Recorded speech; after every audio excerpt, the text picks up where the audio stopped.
arrived at Cartagena at daybreak on our 5th day at sea. The city did not shimmer in lights like other cities. Its buildings felt stark and of an age and time of an earlier prosperity. The city's history as a 16th century colonial trade port with tales of Spanish conquest, jewels, and pirates begs one to explore. Cartagena is not the city from Romancing the Stone, if you remember that old movie. It is large, huge population, and we made our way on a tour bus with our tour guide, Ben Torres, to the fortress. Very steep and long and all that. You better hold hands with your partner or something like that, because I heard stories of people disappearing when coming to the other side.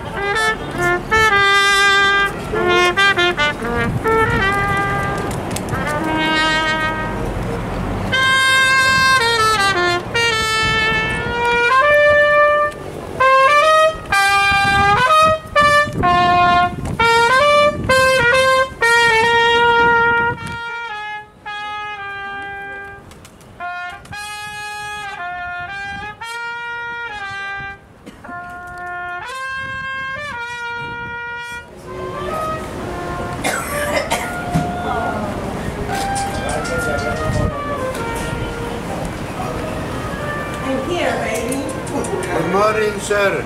Morning. Welcome to Cartagena. Thank you.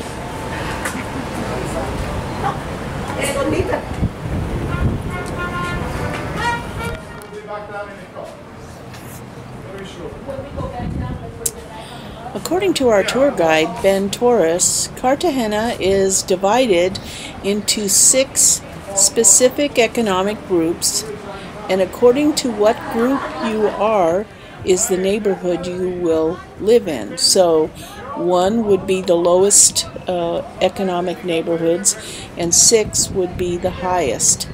It's a very different way of categorizing their citizens in this large city. His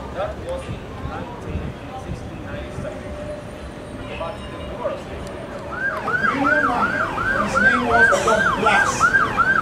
He was a sea-wolf. They called him the Half Man because of the geographical location. It became a storehouse. All the treasure was kept here for weeks, months, before it was sent to Spain. And for that reason, the city became rich, prosperous. Our tour ventured to the colonial section of Cartagena. There were many charming buildings, shops, plants cascading over balconies. Colombia, specifically Cartagena, is a center for emeralds, and so we were all heading to that fabulous jewelry store.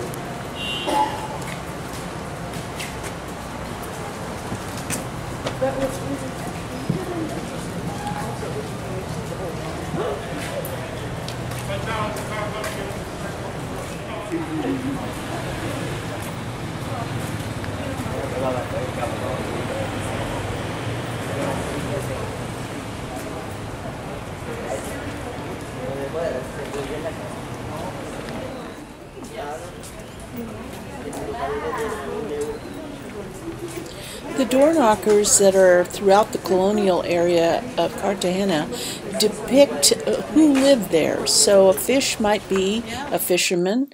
Usually the lion designated someone of importance. So it was a way for citizens walking down the street to figure out who might live behind that door. The colors of Colombia are so inspiring. And it was fun to walk these cobblestone streets that many, many, many millions of people had walked before us.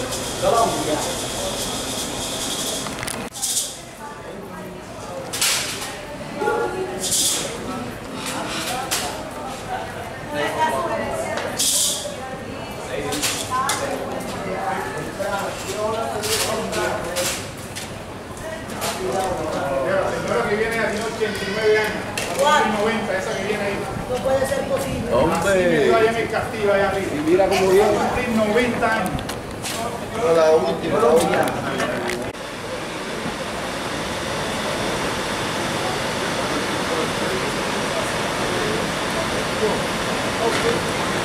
Everyone in Cartagena is trying to make a living. And it was a mistake when we thought that this woman was selling fruit. And we didn't want any fruit, but in fact, she was selling a photograph of herself.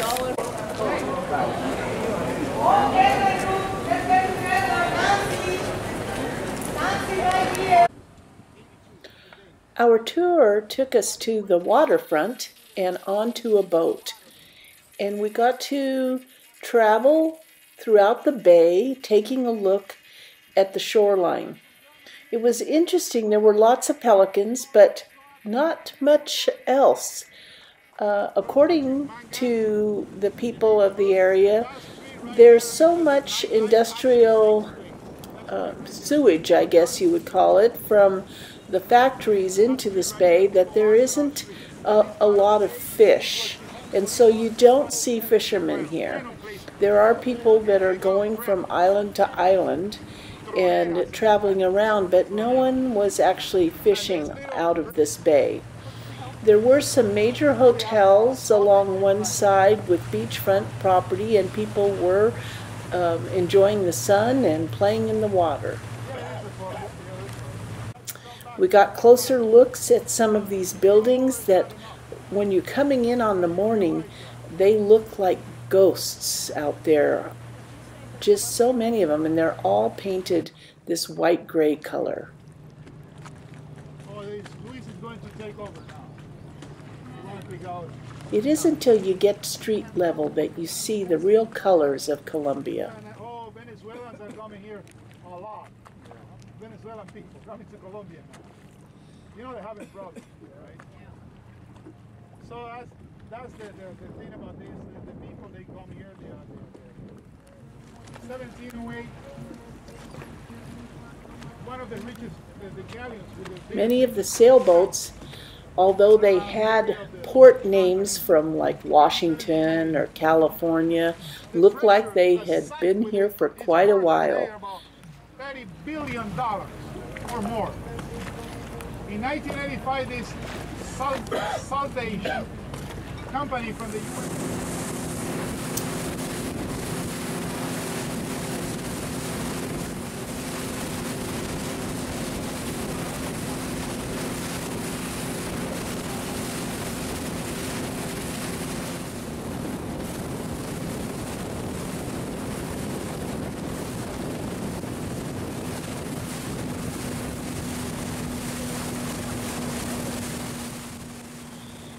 The day was long, enjoyable, and Ben Torres, who was our tour guide, is also a school teacher, and we learned a lot from him. And it was so nice to have spent the day enjoying this country. And now we get to get back on the ship and go to the hydro pool.